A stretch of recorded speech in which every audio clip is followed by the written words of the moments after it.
que debería cambiar es que volviéramos al buen gobierno, que supone siempre trabajar con competencia por el desarrollo del negocio, pero al mismo tiempo pensando en las variables de justicia y teniendo en cuenta constantemente que ese paradigma imperante en los últimos años de la crisis, que ha sido el valor máximo para el accionista, eso es un error que no debemos volver a caer en él, ¿no? Es decir, la empresa es, en definitiva, un conjunto de fines, y esos fines tienen que ser armónicos y sus objetivos tienen que ser también armónicos. Bueno, la empresa social tiene un papel a jugar en ese horizonte, ¿no? Pero fundamentalmente porque normalmente la empresa mercantil de capital no soluciona los problemas de los colectivos en riesgo de exclusión, y por lo tanto alguien tiene que ocuparse de eso, porque esos colectivos en riesgo de exclusión merecen un primer empujón y merecen un acompañamiento. Y ese es el campo donde tiene lugar el juego de la empresa social con fin social,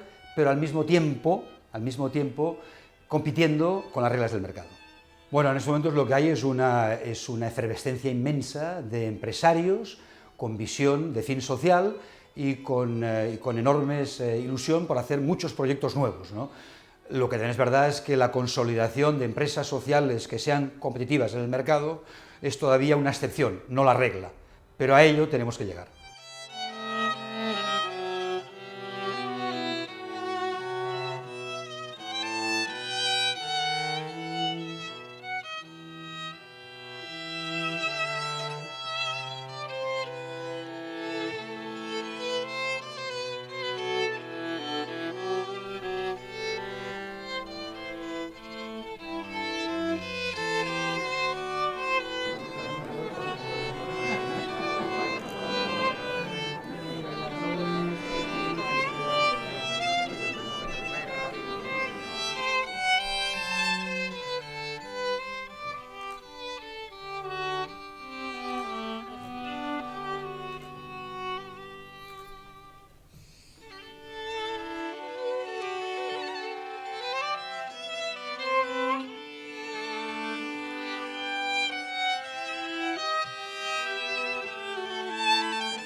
En el libro de actas de esta corporación, correspondiente a las juntas de gobierno, figura con fecha 5 de mayo de 2016 el acuerdo válido, entre otros, de nombrar académico de número al excelentísimo señor doctor don José Antonio Segarra Torres. ¿Ratificáis vuestra aceptación de ingreso a la Real Academia Europea de Doctores? Ratifico.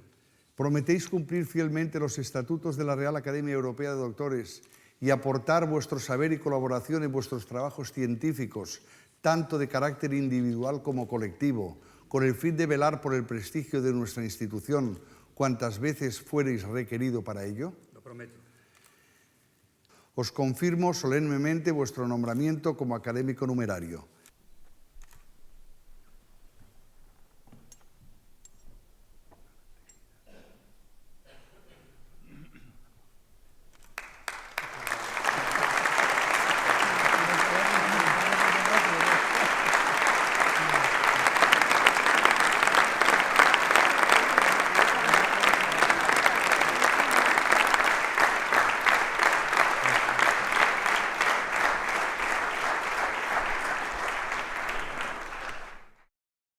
Mi agradecimiento muy especial para mi admirado profesor y entrañable amigo, mi excelentísimo doctor, señor doctor Miguel Ángel Gallo Laguna de Rins, quien pronunciará el discurso de contestación a mis palabras de ingreso.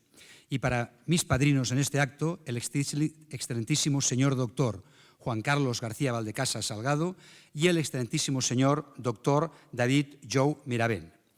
Agradezco la asistencia de mi querida familia, de mis amigos, de mis profesores, mis compañeros de trabajo en el IES, en las fundaciones y en las empresas, y de mis destacados exalumnos.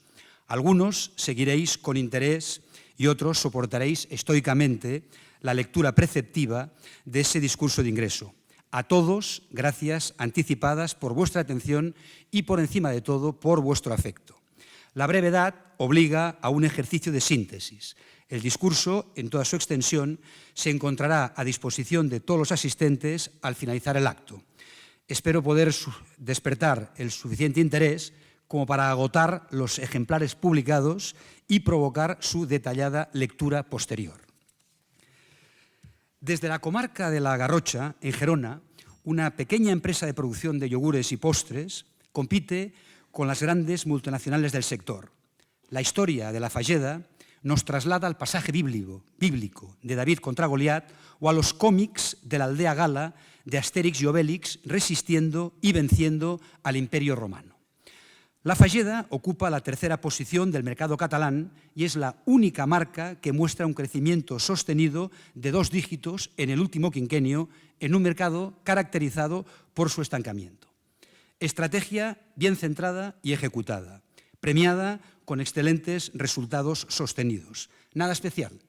Entonces, ¿qué es lo que singulariza a la Falleda? ¿Qué la hace una iniciativa digna de estudio en las principales escuelas de negocios del mundo? ¿Por qué va a ser utilizada como referente a lo largo de este discurso de ingreso? La respuesta es que la Falleda compite con éxito contra Danone, Nestlé, Hacendado, dando trabajo a 300 personas, de las cuales cerca de 200 presentan una discapacidad psíquica o están afectadas por trastornos mentales severos.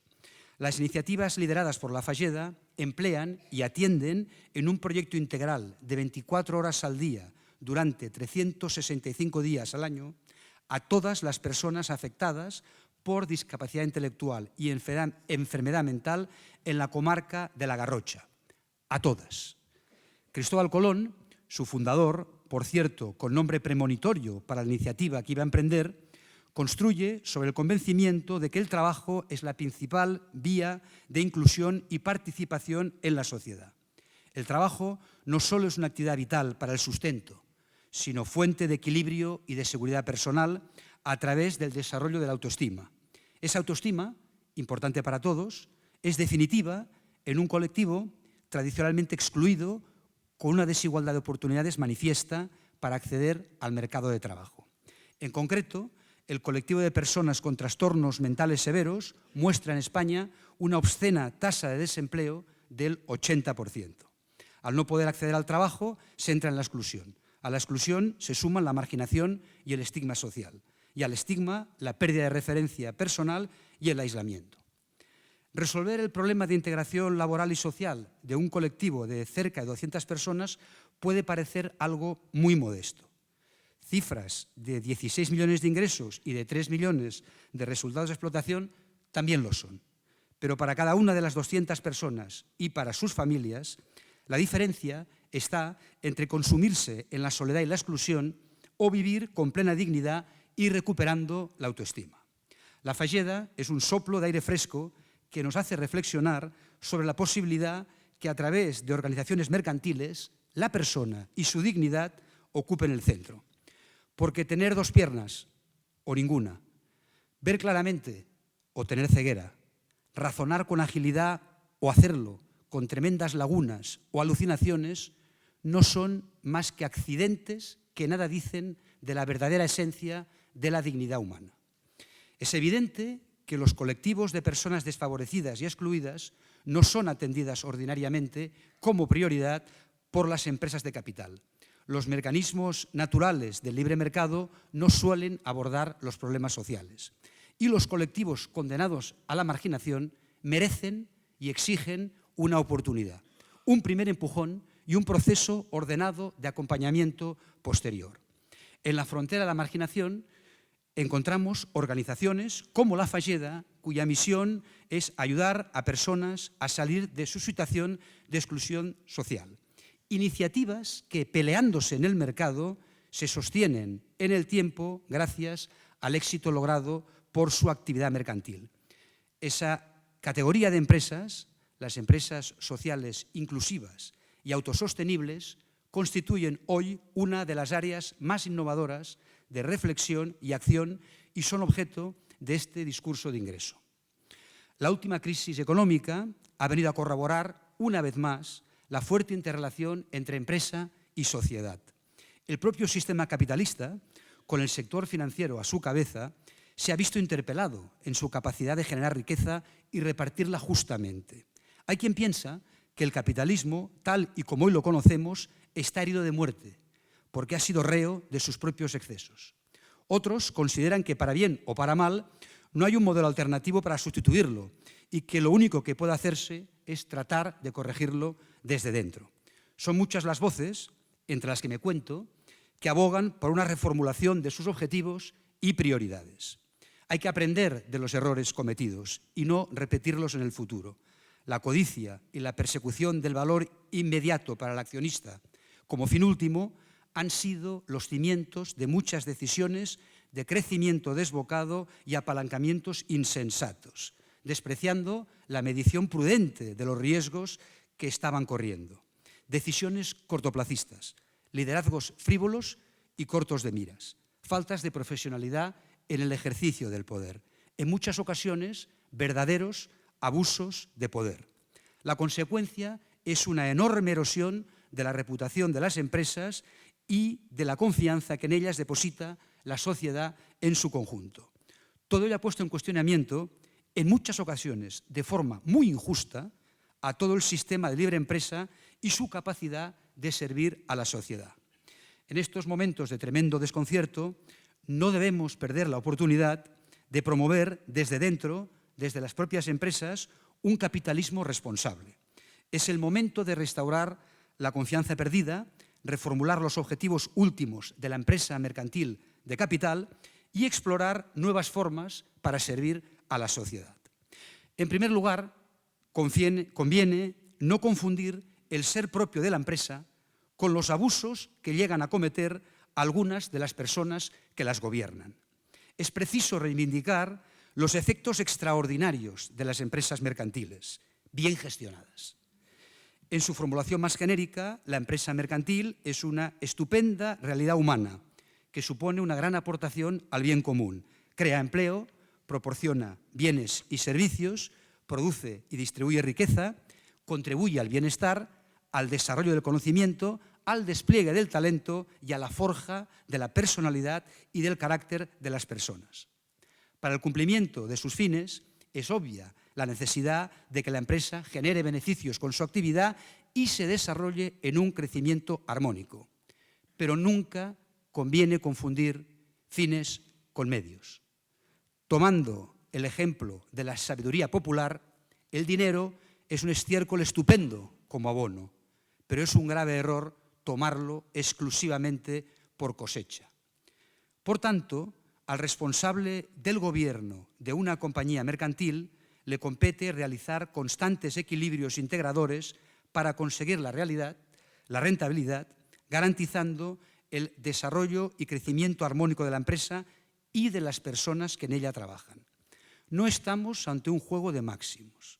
No se trata de decidir con el dilema adolescente de a quién se quiere más, si a mamá o a papá.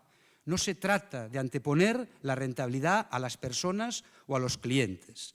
Como en cualquier decisión relevante y compleja, es necesario alcanzar el adecuado equilibrio alumbrado por criterios de prudencia y de equidad. Hasta aquí la concepción de la empresa mercantil de capital como una organización humana que, buscando la eficacia, no solo no la contrapone al servicio de la necesaria justicia, sino que pone a la justicia en el epicentro mismo de su actuación. Sobre ello insistiremos en las conclusiones finales. Pero volvamos al principio de la exposición. Es una evidencia que los colectivos desfavorecidos y excluidos no son atendidos como prioridad por las empresas de capital. Inmigrantes sin formación, personas con discapacidades psíquicas y físicas, expresidiarios, marginados, colectivos en muchos casos sin ninguna ocupación remunerada y sobre todo con muy pocas o nulas posibilidades de obtenerla en el mercado de trabajo ordinario.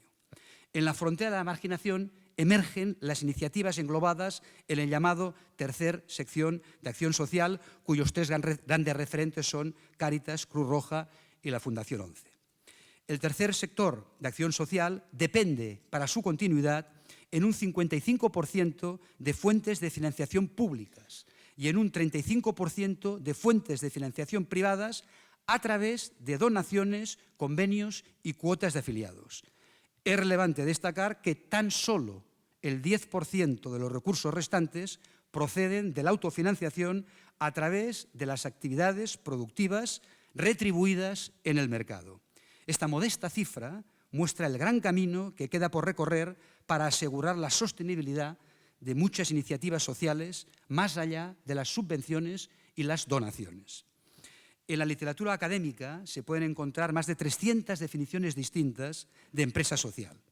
De entre ellas, la empresa social, objeto específico de esta ponencia, es aquella que cumple con las siguientes características. Primero, define colectivos excluidos a los que va a servir. Ordinariamente, colectivos que el mercado ha expulsado o de los que nunca ha considerado su inclusión. Segundo, define la oportunidad de reinserción a través del trabajo, incluyendo, en lo posible, la integración social, persiguiendo, por tanto, la normalización laboral y social.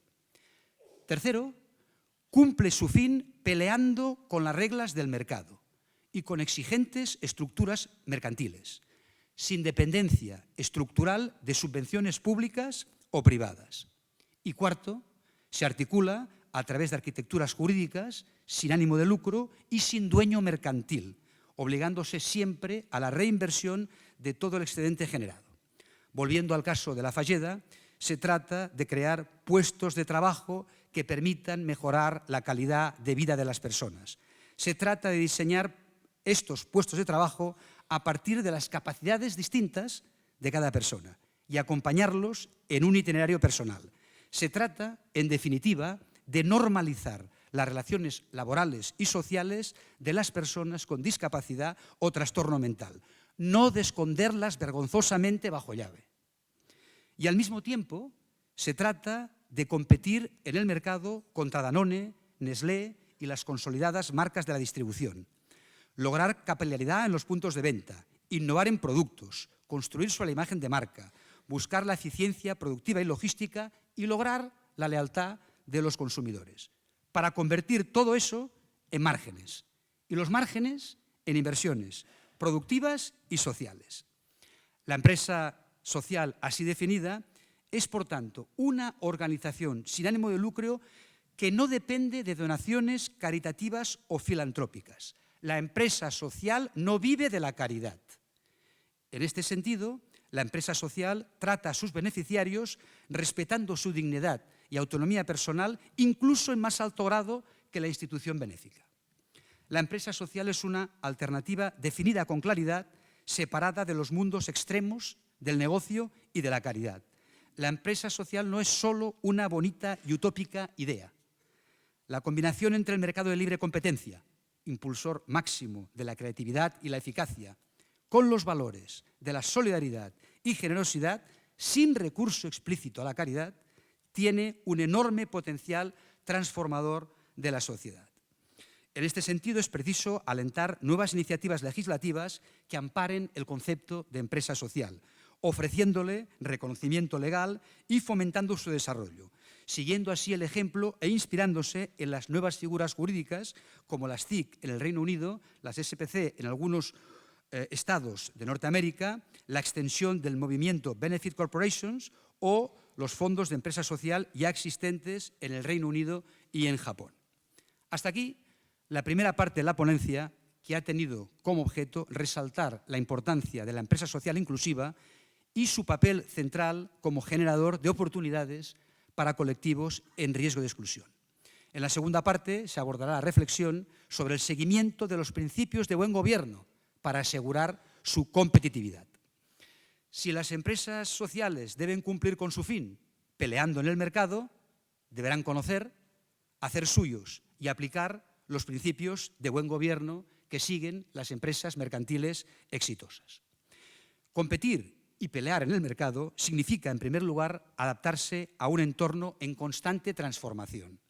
Es evidente que el mundo gira a una velocidad de vértigo, como podemos corroborar observando la generación del conocimiento. Desde el origen del mundo hasta el fin del año 2003, se estima que se habían creado 5 exabytes de información. En 2010, 7 años después, Los mismos 5 exabytes se creaban cada 2 horas. Y hoy, en 2016, estos 5 exabytes se están creando cada 120 segundos.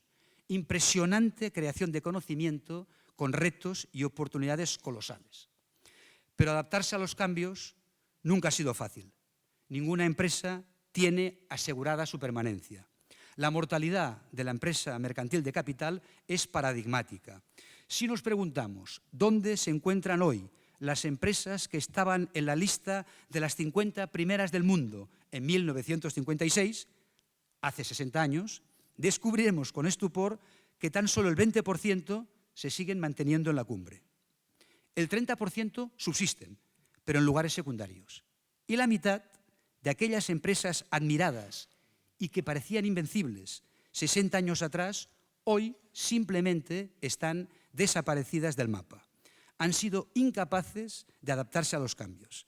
En todo el mundo tan solo sobreviven hoy 750 empresas con antigüedades superiores a los 300 años. Y no es casualidad que casi la mitad sean japonesas y el 24% alemanas.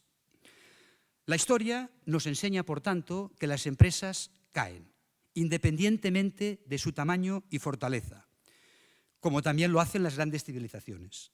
El antiguo Egipto cayó, Atenas cayó, Roma cayó, cayó la España del siglo de oro, el muro de Berlín, incluso Gran Bretaña, que hace un siglo era una superpotencia global, ha vivido desde entonces un pronunciado debilitamiento de su posición.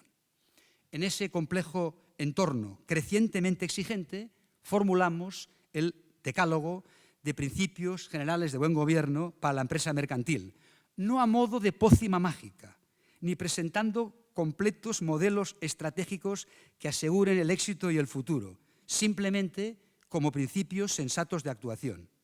Procederemos exclusivamente a su enumeración, dejando para su reposada lectura posterior la profundización de los mismos.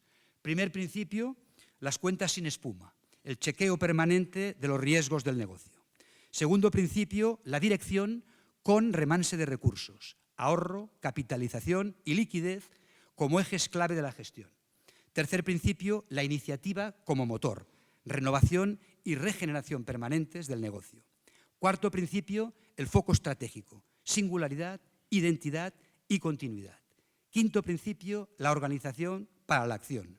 Sexto, el retorno a la simplicidad, en negocio, en procesos, en organización. Séptimo, la cercanía al cliente y el desarrollo del negocio a escala 1:1. Octavo, el equilibrio entre estrategia, su aceptación y su ejecución. Noveno, la configuración institucional sólida, el gobierno corporativo activo y de calidad. Y finalmente, el 10º principio, y el más importante, que propone el gobierno de las personas desde los paradigmas del compromiso, la autonomía, la confianza y la participación. Hasta aquí, telegráficamente, la propuesta de decálogo de principios de buen gobierno transversal que cualquier organización que pelee en el mercado. Nuestras empresas sociales inclusivas que compiten en el mercado no deben olvidarlos nunca. Es evidente, por tanto, que una empresa social debe estar tan bien dirigida como una empresa convencional, si no más, porque gobernar iniciativas que a su cuerpo mercantil añaden un alma social requiere un plus de gestión. Llamamos, pues, la atención en esa singularidad, cuerpo mercantil y arma social, con 4 propuestas de reflexión y acción específicas para el buen gobierno de las empresas sociales inclusivas y autosostenibles. Primera propuesta, control sobre toda la cadena de valor, producto y marca propios. Los grados de libertad son mayores si el modelo de negocio no consiste simplemente en ser recurso productivo de mano de obra barata para terceros. Pues los terceros pueden sufrir reducciones en su actividad, decidir cambiar de proveedor o deslocalizar la producción por su propio interés. Por otra parte, luchar en mercados muy competitivos, defendiendo producto y marca propia, supone someter a la propia empresa a una exigencia que obliga a la mejora permanente. La innovación, el desarrollo de nuevos productos y el ensayo de nuevos modelos logísticos y de comercialización suponen, en definitiva, el logro de fortalezas competitivas que se vuelcan en el mercado en una espiral virtuosa que contribuye a la continuidad de la empresa. Al mismo tiempo, disponer de producto y marca propia exitosos produce efecto sanador en las personas protagonistas del proyecto, que ven con orgullo cómo el fruto de su trabajo es reconocido socialmente por los propios consumidores en el mercado. Volviendo al ejemplo que actúa como hilo de la ponencia, la Fageda dispone de 1,5 millones de consumidores de sus yogures y de una cuota de mercado en valor en sus productos estrella cercana al 20%. Consumidores y cuota constituyen la fortaleza de la marca y su gran activo de resistencia. Además, ambos presentan una excelente oportunidad de crecimiento a través del lanzamiento de nuevos productos. Segunda propuesta, la búsqueda del equilibrio entre las lógicas productivas y asistenciales. La construcción de una organización malabar. La creación de una empresa social inclusiva requiere el diseño de una organización capaz de contemplar al mismo tiempo la lógica de negocio y la lógica asistencial. Por un lado, una lógica exclusivamente asistencial que orille los aspectos de negocio trae como consecuencia la inviabilidad mercantil. Y por el otro, una lógica puramente empresarial que no contemple las especiales circunstancias de los colectivos a quienes quiere atender es un atentado directo contra el fin social. En definitiva, la actividad mercantil debe estar siempre al servicio de la actividad social, pero la actividad social no puede construirse al margen del mercado. Así, la formación de las personas que dirigen el proyecto ha de conjugar esas dos realidades, asistencial y empresarial, muchas veces contradictorias. Por ello, nos referimos a esa organización de gestión como una organización malabar, que debe mantener en vuelo todas las bolas a la vez sin que ninguna caiga al suelo. No se deben llevar las empresas sociales con organizaciones paralelas en el ámbito mercantil y asistencial que sigan ritmos asimétricos de desarrollo y que se miren desde ambos bandos con desconfianza. Los equipos de profesionales de las áreas de negocio y asistenciales deben conocer de modo suficiente el ámbito que no les es propio y tener sensibilidad y voluntad de integración de ambas dinámicas. La empresa social requiere además formación empresarial en los fundadores y la captación de talento experimentado en su equipo directivo. Todos ellos excelentes profesionales, pero con un plus de sensibilidad especial hacia lo social. Tercera propuesta, gobierno corporativo ejemplar, transparencia y rendición de cuentas. En las empresas e iniciativas sociales, el impulso de las prácticas de gobierno corporativo debe ser una prioridad irrenunciable. Los desgraciados casos de desgobierno y abuso del poder en fundaciones históricas referentes muy cercanas han producido en la sociedad una corriente de desconfianza en el propio sector de fundaciones y asociaciones que es preciso recomponer y recuperar cuanto antes. La propuesta consiste en seguir los principios que inspiran las prácticas de buen gobierno corporativo en las empresas de capital que cotizan en el mercado de valores. Ese es el referente formal de máxima exigencia. Sus principios pueden ser aplicables con la lógica adaptación a sus matices a las empresas sociales. Esa obligación de transparencia debe llevar también a que cuando se recibe algún tipo de subvención pública se justifique su efecto multiplicador y el retorno que ha supuesto para la propia administración aguas arriba y aguas abajo en toda la cadena de valor. Retomando una vez más el caso de la Fageda, se realizan periódicamente estudios independientes que demuestran que por cada euro ingresado de la administración, en estricta aplicación de la Ley de Integración Social de los minusválidos, se devuelven 5 euros en impuestos y cotizaciones a la seguridad social en toda la cadena de valor, desde los proveedores hasta la venta final en tiendas. Cuarta y última propuesta, desarrollo de una sólida cultura, valores compartidos y sentido del trabajo. Así como en muchas empresas mercantiles los valores se formulan como ejercicio estético de cara a la galería, en la empresa social son siempre los pilares esenciales sobre los que se articula el proyecto. Todos los proyectos sociales nacen con ideología y esta hay que saber explicitarla bien, pues sus bases actúan como cemento que todo lo aúna, dando consistencia y fortaleza al conjunto. Volvamos al ejemplo inspirador de Lafayette. En Lafayette, el primer rasgo ideológico se basa en la centralidad de la persona y en sus capacidades, cualesquiera que sean estas. Por eso, en la propuesta de valor no se presentan nunca adornos de la esfera social. No se utiliza la discapacidad de los trabajadores como elemento de sensibilización emotiva del consumidor. En Lafayette no hay discapacitados, sino gente con distintas capacidades. Y esto no es un juego de palabras. El énfasis está puesto siempre en la capacidad. Las personas con alteración psíquica y o trastorno mental severo son atendidas ordinariamente en contextos paternalistas que las alejan de cualquier responsabilidad y, por tanto, del uso de su libertad. En Lafayette se quiere acompañar a la persona para que asuma aquellas responsabilidades de la que sea capaz, ni más ni menos. Esta creencia es llevada al extremo. El objetivo de la dirección es, por tanto, contribuir a que todas y cada una de las personas den lo mejor de sí mismas, anudando en el comportamiento personalizado la firme exigencia y el trato afectuoso y respetuoso, cara y cruz de una misma moneda. El segundo rasgo ideológico que se encuentra en la base misma del proyecto es el desarrollo del sentido de pertenencia a la organización. El proyecto social trasciende a cada persona y configura la responsabilidad compartida en un proyecto común. El orgullo de formar parte de un colectivo y de una iniciativa con sentido es uno de los sentimientos más potentes. Sentirse parte de un grupo, de una razón de ser, de una forma de hacer. Por último, el tercer rasgo ideológico que da singularidad a Lafayette es la vivencia de la integridad como antesala de la confianza. Integridad basada en la coherencia entre el pensamiento, las creencias, las manifestaciones y los actos.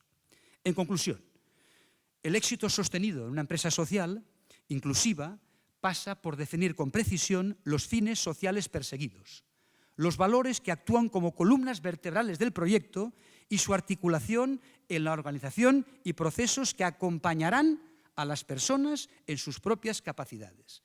Esa es su singularidad. Además, como antes hacíamos referencia, será preciso cumplir fielmente con los principios de buen gobierno transversales formulados para las empresas mercantiles ordinarias. Y para todo ello, hace falta en la cúpula de la organización y en sus principales puestos directivos, hace falta que se viva el liderazgo. Un liderazgo edificado en principios inmutables y trufado de comportamientos virtuosos. Al liderazgo le dedicaremos los ya últimos minutos de este discurso de ingreso. La construcción de una sociedad justa y buena exige una conducta basada en el juego limpio, la buena fe, la honestidad y la sinceridad. Ningún sistema social, económico o político puede funcionar correctamente sin el valor y la generosidad de los individuos. No se puede hacer buenos a los hombres por ley. Y sin hombres buenos no es posible una sociedad buena. Por eso es tan decisivo que cada individuo en particular, y en especial aquellos que tienen asignadas responsabilidades de liderazgo, procuren y nunca abandonen su desarrollo moral. No es posible el buen gobierno sin un crecimiento y desarrollo de las virtudes del que gobierna. De hecho, los desequilibrios de muchas organizaciones tienen su origen en los propios desequilibrios personales de los hombres y mujeres que las lideran, trufados en multitud de ocasiones por egos y codicias extremas. Los líderes, de verdad, no hacen nunca de sí mismos el centro de atención. Los líderes completos son discretos, pero decididos, silenciosos, pero llenos de coraje. Los mejores no apabullan con su ego, sino con su humildad. Saben construir organizaciones, tratan de avanzar con los demás y nunca a costa de los demás. Son evidentemente ambiciosos, pero primero y principalmente para sus instituciones, no para ellos mismos. Los líderes ejemplares, además, evitan siempre extravagancias y excesos en su estilo de vida. En el siglo VI San Benito de Nursia formulaba las claves del gobierno y del ejercicio del poder del padre abad en una comunidad de monjes. Esas claves, 15 siglos después, siguen siendo hoy de rabiosa actualidad y constituyen una completa guía de actuación para el CEO o presidente ejecutivo. Escribe San Benito en su capítulo número 2 de la regla.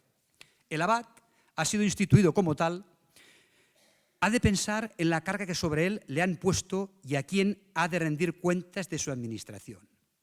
Sepa el abad que más le corresponde servir que presidir. Haga prevalecer siempre la misericordia sobre el rigor de la justicia, para que a él le traten de la misma manera. Aborrezca los vicios, pero ame a los hermanos.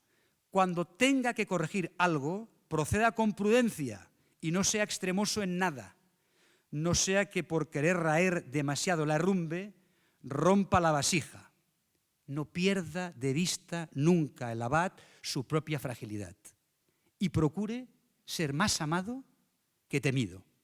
Nótese cómo Benito de Nursia, al establecer su regla como camino de servicio divino dentro de una comunidad de personas libres, dispone para el padre abad, como autoridad superior de la comunidad, comportarse con arreglo a los siguientes hábitos operativos.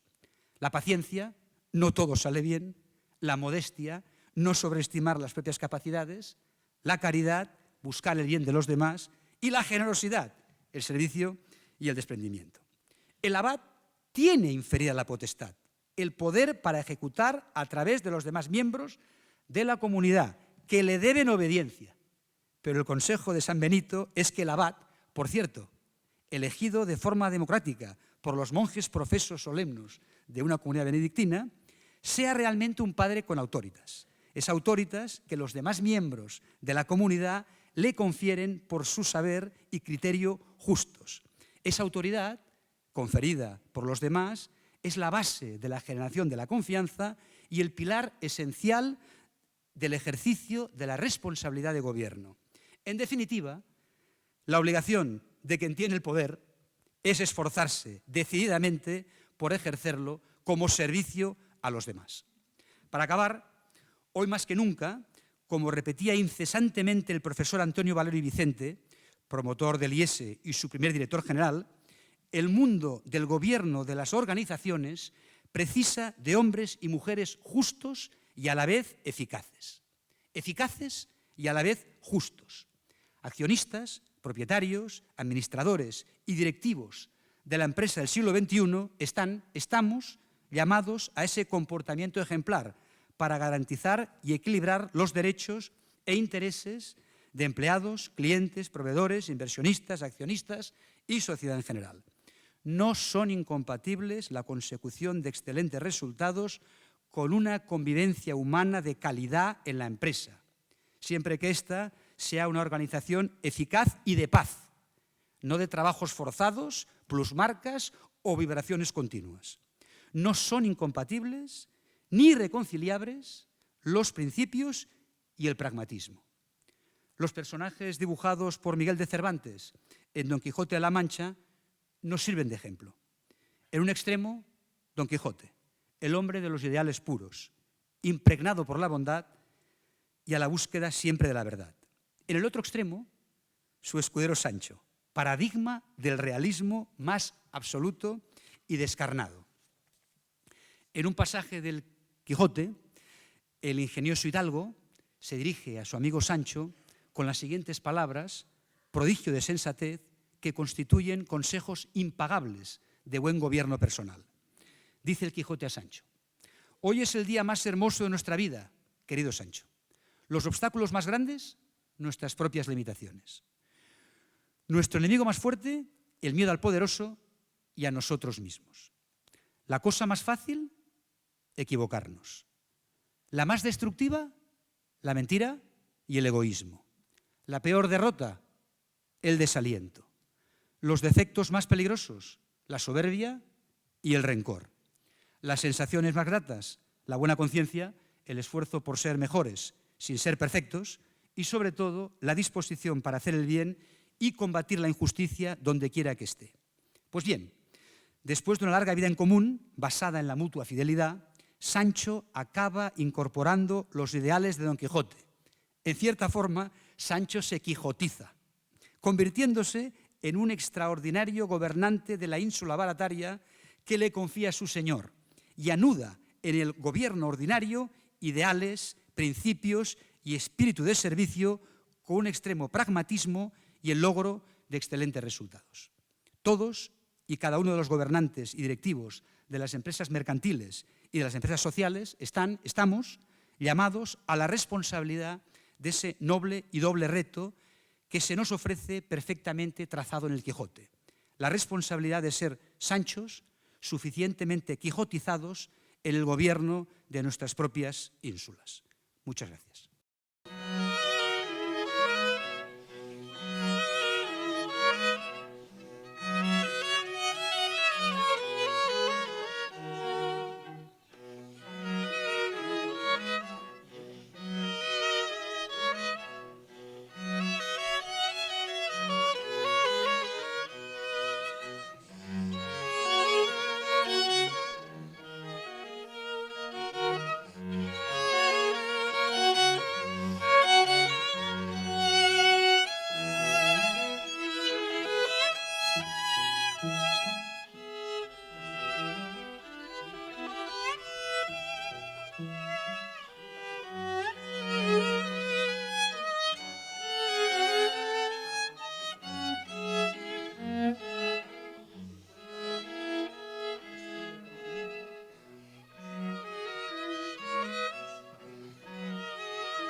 Contestar el discurso de incorporación de un nuevo académico es para mí un importante honor.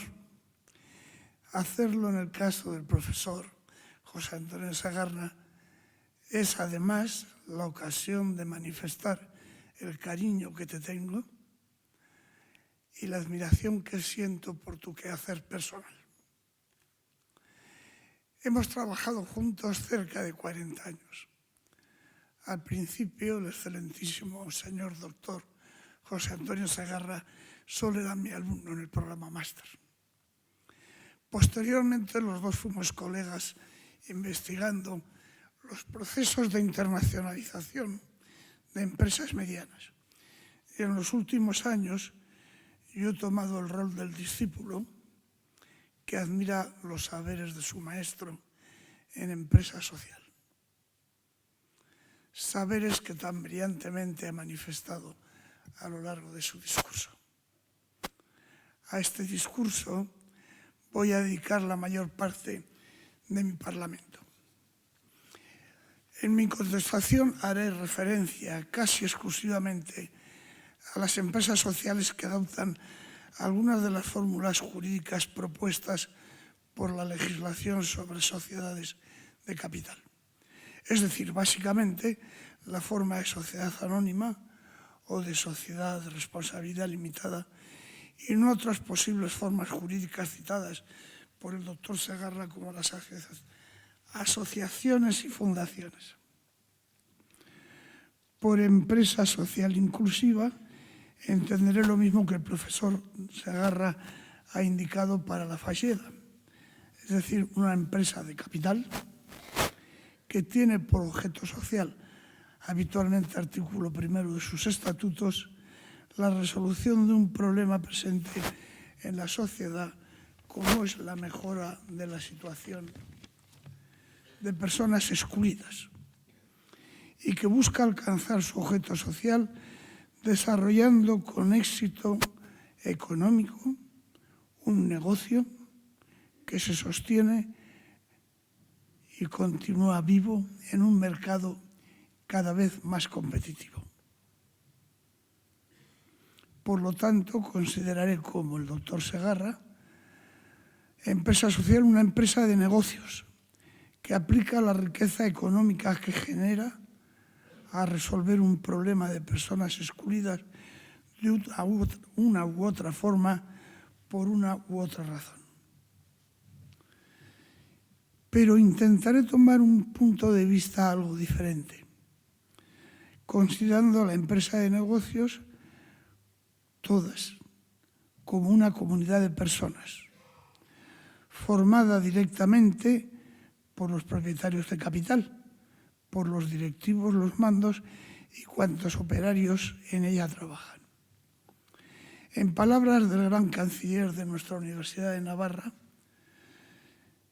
comunidad de personas libres y responsables que se asocian para llevar a cabo una obra común, dentro de la cual trabajan, aportan recursos, se desarrollan en humanidad y contribuyen eficazmente a la producción de bienes y servicios. El hombre y la mujer han sido hechas para trabajar, como el ave para volar. Así se afirma por 2 veces en el primer libro de la Biblia. Por ello, el trabajo, en su sentido objetivo, actividades que se realizan y productos, servicios que se consiguen, pero principalmente en su sentido subjetivo, de bien que ha de significar para la persona que lo realiza, no solo por la remuneración que recibe, sino por la formación a la que su trabajo debería dar lugar, por la creación de oportunidades de encuentro, de colaboración, de iniciativa y emprendimiento, es sin lugar a dudas un derecho de la persona humana, sea discapacitada o esté excluida. Recordando palabras de don Cristóbal Colón, el fundador de la Falleda, no existen personas discapacitadas, sino gente con distintas discapacidades. La empresa social tiene que verse como una comunidad de personas, formada por personas con cualidades distintas, pero con el mismo derecho al trabajo que las demás. En este sentido, del derecho al trabajo es justo reconocer la acertada afirmación de nuestro común maestro, el profesor del IES Juan Antonio Pérez López, cuando escribió dentro de la visión de la empresa como una institución, si se tuviese que hablar de su objetivo básico, se hablaría de la conservación de aquellos recursos necesarios para la supervivencia de la misma empresa. Y al descubrimiento de estos recursos necesarios en la empresa social y a proponer los modos para conservarlos e incrementarlos, es a lo que el nuevo académico ha dedicado su discurso. Permítanme reflexionar sobre algunas de sus consideraciones. La función social de la empresa de negocios, tal y como la hemos escuchado, es poliédrica. La empresa tiene múltiples responsabilidades con la sociedad, unas intrínsecas o internas a ella, como empresa, y otras que se originan en su entorno y que en este sentido se las puede denominar como responsabilidades sociales externas. Las internas habitualmente se agrupan en 4. La entrega de bienes y servicios a la sociedad, pero no de cualquier bien o servicio, ni tampoco a cualquier persona. Solo bienes y servicios que sean útiles para el desarrollo en humanidad, para el desarrollo de la persona como ser humano. La segunda, la creación de riqueza económica, lo cual se logra generándola en primer lugar y repartiéndola en segundo, equitativamente entre quienes contribuyeron a generarlo Y esto no una sola vez en un solo ejercicio, sino siendo capaz de repetir esta generación y reparto a lo largo de los años. La tercera, el perfeccionamiento de las cualidades de las personas que en ella trabajan.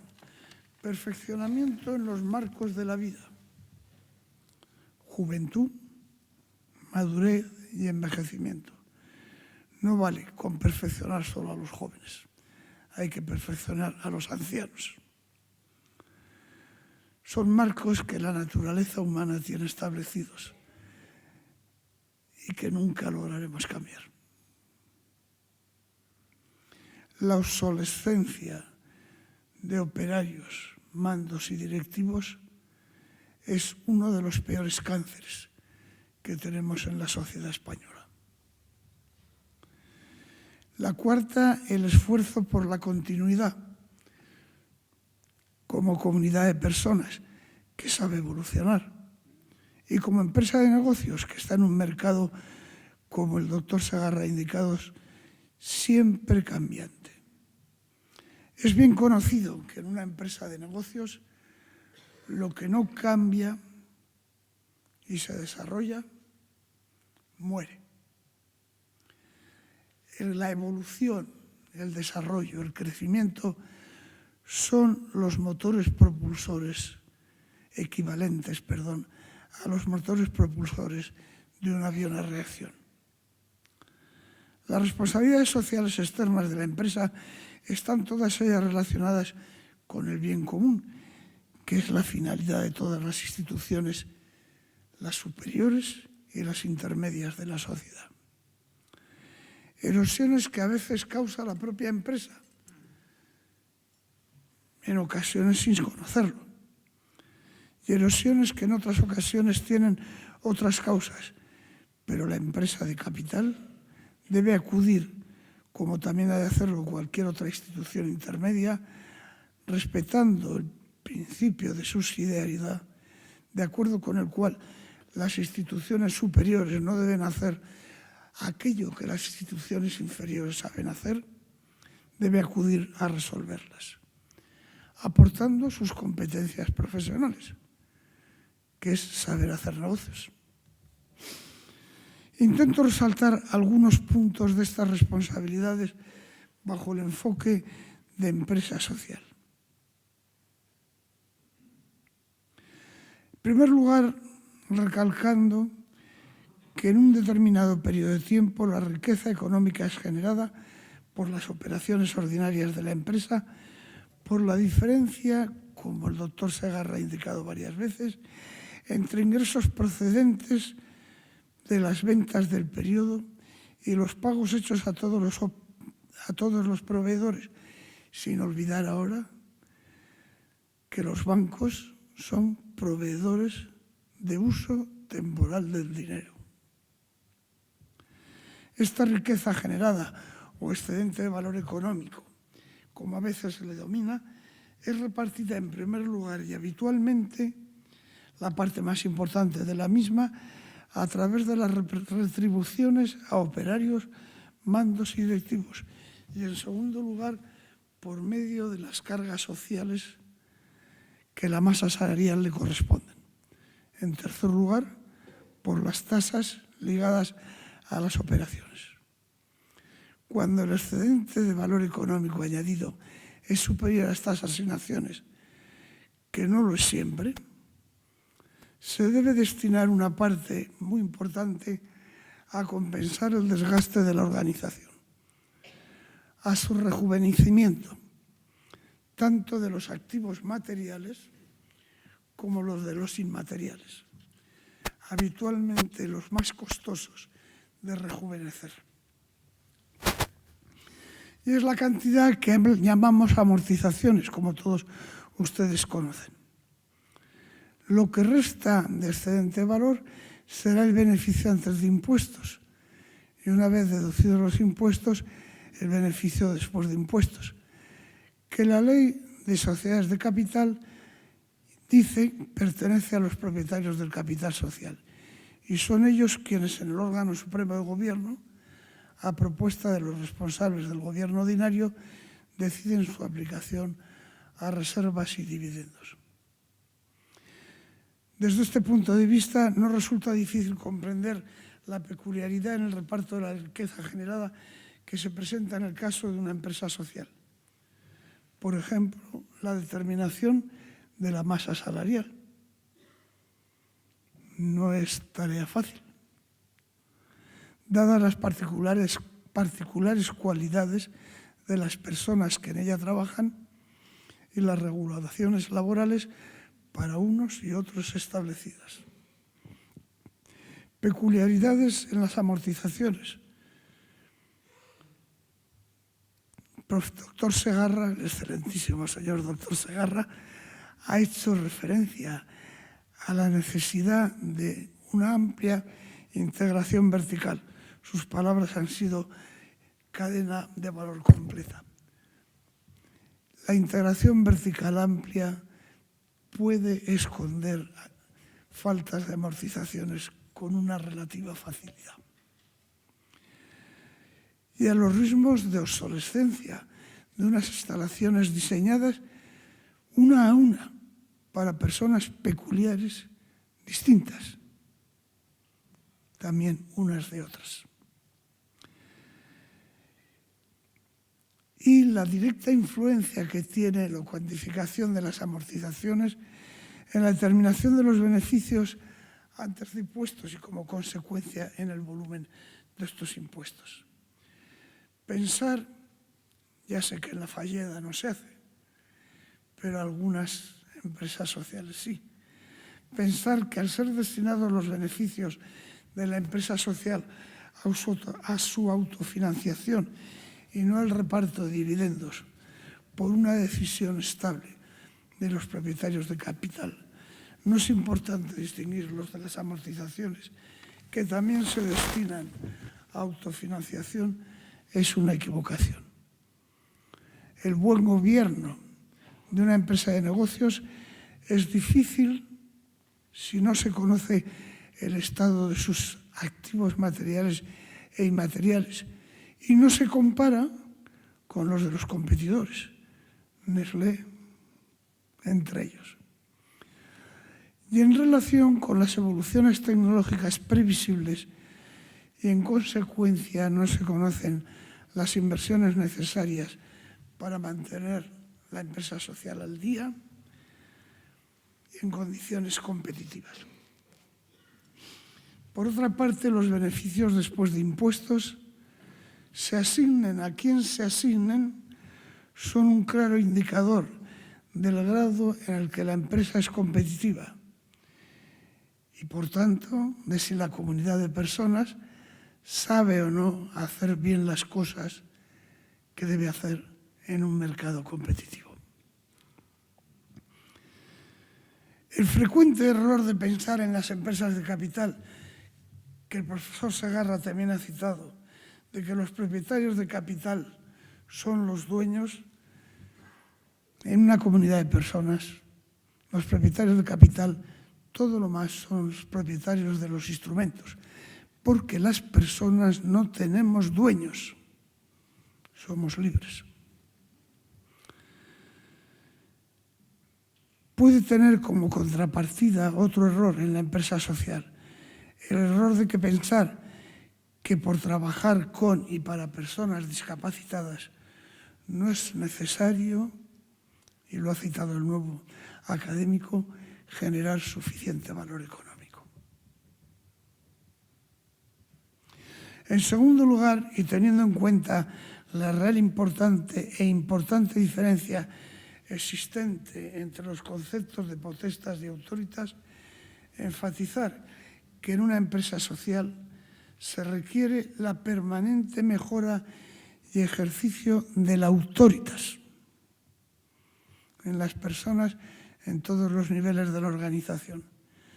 De acuerdo con la definición elaborada por el profesor Álvaro II a lo largo de muchos años, autoritas es la verdad socialmente reconocida, es decir, el saber reconocido. Y potestas es la fuerza también socialmente reconocida, es decir, el poder reconocido. En ambos casos, el reconocimiento es la causa de tener autoritas y de tener potestas. Sin dicho reconocimiento, la autoritas quedaría como pura sabiduría y la potestas como pura fuerza. Si en toda organización y en una empresa de negocios es necesario que en los puestos de trabajo se equilibre la potestad de quien ejerce el poder con la autoritas que se le reconoce, esto donde más necesario es, y el profesor Segarra también lo ha dicho, es en las empresas sociales.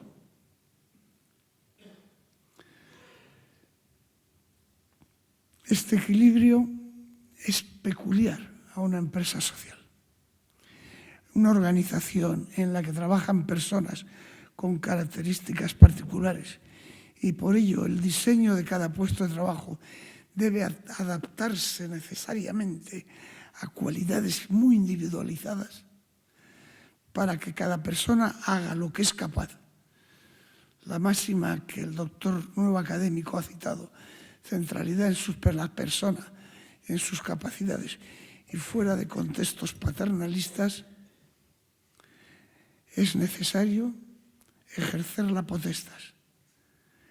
Pero ¿cómo hacerlo con personas que son peculiares, sin dañarles, intimidarlas o retrasar su avance?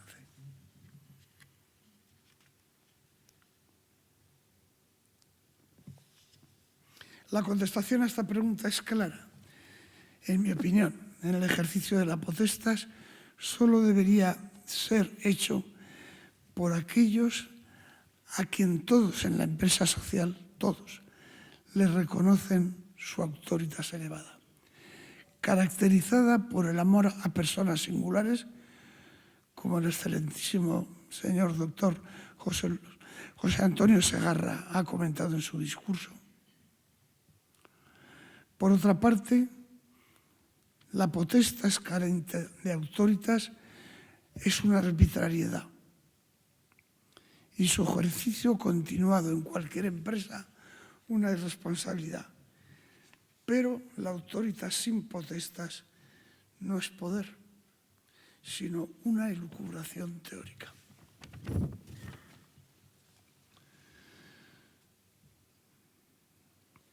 En tercer lugar, y en relación con la responsabilidad social anteriormente citada, de esforzarse por la continuidad, así como en los puntos del discurso del nuevo académico dirigidos a la paradigmática mortalidad de la empresa mercantil de capital, parece conveniente hacer alguna consideración acerca de la sucesión en la empresa social. Es decir, acerca de la sucesión de personas como profesor Segarra y especialmente don Cristóbal Colón. Porque son los que conducen el proceso de gobierno y ejercen el máximo tipo de poder. El concepto fundamental de la ciencia social es el poder. En el mismo sentido que el concepto fundamental de la física es la energía. El poder es en la empresa el príncipe, o de las personas que lo ejercen en la empresa, el príncipe de sus instintos.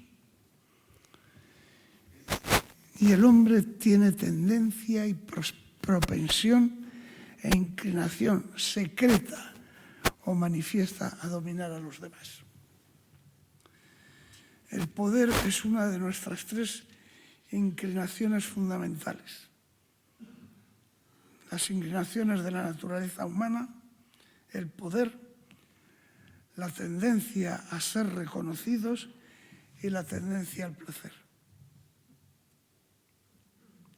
Maquiavelo ya citaba en su discurso, su obra Discurso sobre la primera década de Tito Livio, que después de un príncipe excelente, y muchos príncipes de aquella época tenían menos poder que los directores generales o jefes ejecutivos principales de las empresas de hoy en día, después de un príncipe excelente se puede mantener uno débil, pero si su vida es muy larga o no surge otro que vuelva a tener la virtud del primero, es inevitable la ruina del reino.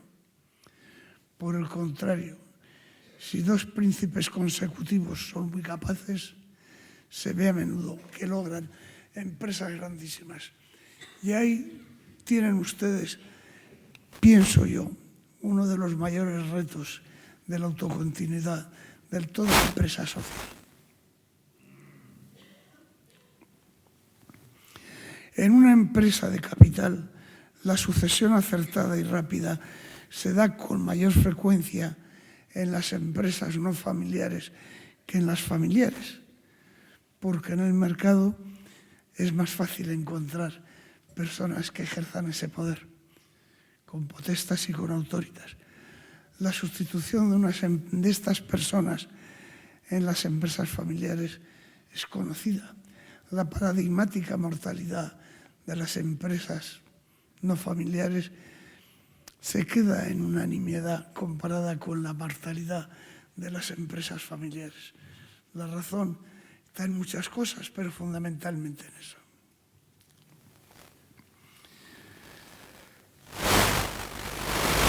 El diseño y la implantación del proceso de sucesión en el ejercicio del poder de gobierno de una empresa social es un punto que merece mucho la atención de sus protagonistas y de los estudiosos que ya están ayudándole. Como se ha visto, los sucesores que lleguen a tener la potestas han de ser, por una parte, excelentes profesionales en el campo de dirección de empresas de negocio. Por otra parte, al mismo tiempo, excelentes profesionales en el conocimiento y tratamiento de las discapacidades de las personas de su empresa, y deben distinguirse, como dijo el nuevo académico, por su amor a personas singulares.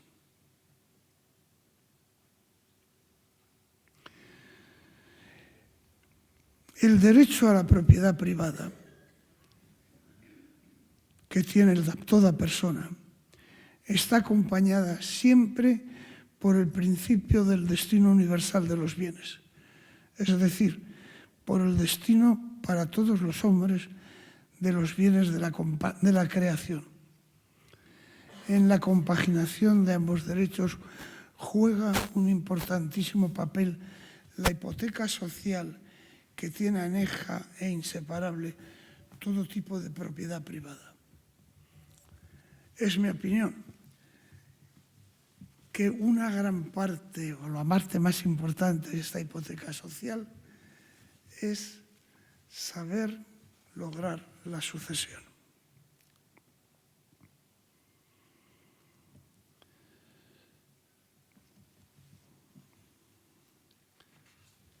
Finalmente, deseo ofrecer a la consideración del excelentísimo señor doctor José Antonio Segarra una clasificación de 5 hábitos buenos que están concatenados en la espiral virtuosa del ejercicio del poder en la empresa, que se fundamentan en primer lugar en la virtud humana de la justicia, virtud esencialmente normativa de las relaciones entre las personas, en la virtud humana de la prudencia que Aristóteles definió como la capacidad de deliberar de una manera correcta sobre lo que es conveniente, paciencia para saber sobreponerse a la tristeza que el mal presente ocasiona, tristeza que es una frecuente tentación en el gobierno de la empresa, donde no siempre todo sale bien. Modestia para evitar el exceso en la estimación propia y hacer tener disposición para escuchar a los demás, para aprender y cambiar de juicio en lo que sea oportuno. Moderación para descubrir en cada caso la mesura, que es la medida en el actuar que hace que la acción habitualmente sea equitativa, atenta, cuidadosa, evite el exceso y el defecto. La caridad, que lleva a amar el bien común y no solo el prestigio o el logro en el actuar, que hace que la acción habitualmente sea equilibrada y atenta y cuidadosa. Generosidad como inclinación a anteponer la honestidad, la seriedad en el cumplimiento de los compromisos y el respeto a las personas, a la utilidad y al interés estrictamente personal. Permítanme, excelentísimos señores académicos, señoras y señores, hacer un leve laudatio del recipiendario. El profesor José Antonio Segarra es de educación salesiana y vocación teresiana. Ambos hechos han tenido un gran impacto en su vida, como a él le gusta afirmar. Ingeniero industrial por la Universidad Politécnica de Cataluña, máster en Economía y Dirección de Empresas por el IESE, Facultad de la Universidad de Navarra, donde se doctoró en 1996. Incorporado al IESE como profesor asociado en el año 1980, fue promovido a profesor ordinario de Dirección Comercial en el año 1996. Ha sido profesor visitante en las universidades de los Andes, Chile, Piura, Perú, Montevideo, Uruguay, AES, Portugal. En el IESE imparte sesiones de dirección comercial y de gobierno de pequeñas y medianas empresas, siempre con calificaciones excepcionales que son mi envidia, concedidas por los alumnos. Su labor ha estado permanente y directamente conectada a la vivencia de la realidad de las empresas por medio de la redacción de casos. El caso es la herramienta básica y extraordinariamente cara que empleamos en la enseñanza de los negocios, como descripción de una situación real, de una empresa real. El doctor Segarra es autor de 110 casos.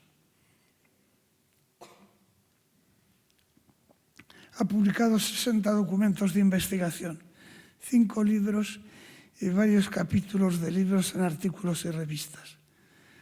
Ha realizado más de 200 proyectos de asesoramiento en empresas familiares, no familiares, grandes, pequeñas, cotizadas, no cotizadas. Asesoramiento en los ámbitos de estrategia de negocio, desarrollo corporativo, construcción de organizaciones, reestructuración y reflotamiento.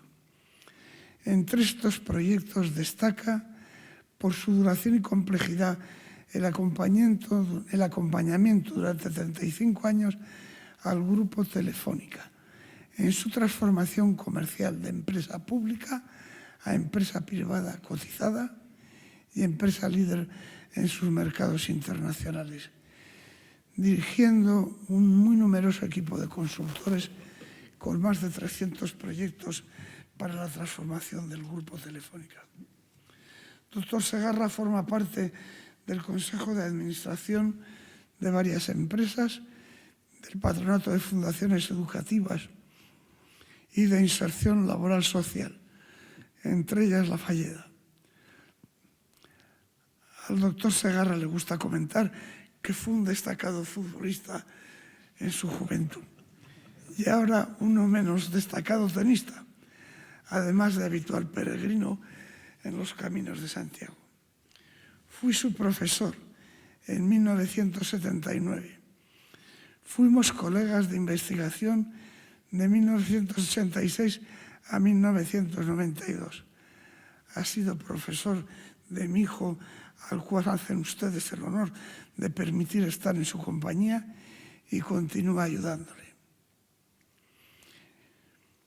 Pero indudablemente es Monse, su esposa, en donde hay que buscar la clave del éxito del doctor Segarra.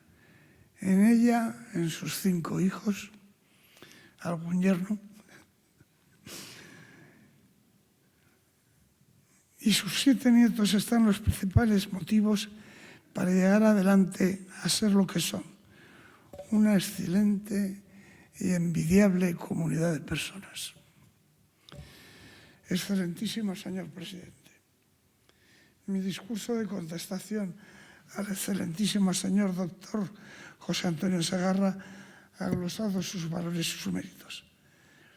Ha tenido la intención de darle la bienvenida a la academia. He procurado incidir en algunos puntos que me parecen críticos a mí en el gobierno de la empresa social y me he quedado corto en palabras de alabanza para el recipiendario, pero al oír su discurso ha sido bien fácil identificar sus virtudes y sus méritos. En nombre de la Real Academia Europea de Doctores, les recibo entre nosotros con el convencimiento de que esta academia se beneficiará con su incorporación. Muchas gracias.